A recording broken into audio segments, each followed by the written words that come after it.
Exploring the flavor of language. Dull to the taste.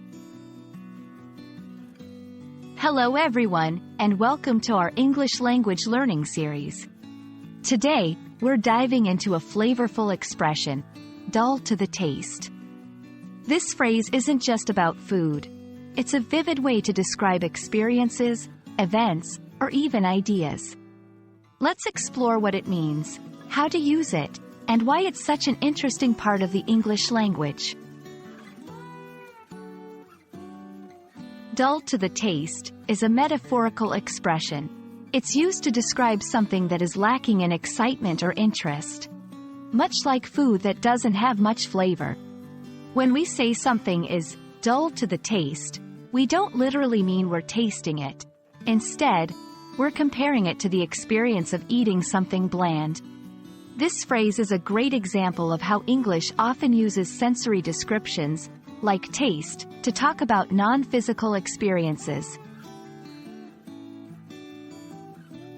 To better understand dull to the taste, let's see it in action. Imagine you're reading a book, but the story isn't engaging.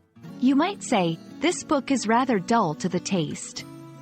Or, if you attend a lecture that's not very stimulating, you could comment, "The lecture was quite dull to the taste." Notice how the phrase paints a vivid picture of boredom or lack of interest, similar to eating something without flavor. English is rich with variations, and dull to the taste is no exception. You might hear similar expressions, like bland to the taste, or more commonly, dull, used by itself to describe boring or uninteresting things. Each variation has its unique nuance, but they all revolve around the concept of lacking excitement or engagement. When using dull to the taste, remember that it's a metaphorical expression. It works best in descriptive and creative contexts, like storytelling, reviews, or personal impressions. It's less suitable for formal or technical writing, where more straightforward language is preferred. Also, remember that it's a subjective expression. It conveys personal feelings or opinions rather than objective facts. And that's a wrap on dull to the taste. This phrase is a wonderful example of how English uses the senses to describe abstract ideas.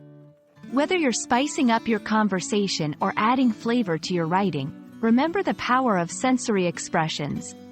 Hope this video was as tasty for your mind as a delicious meal is for the tongue. Happy learning, and see you in the next video.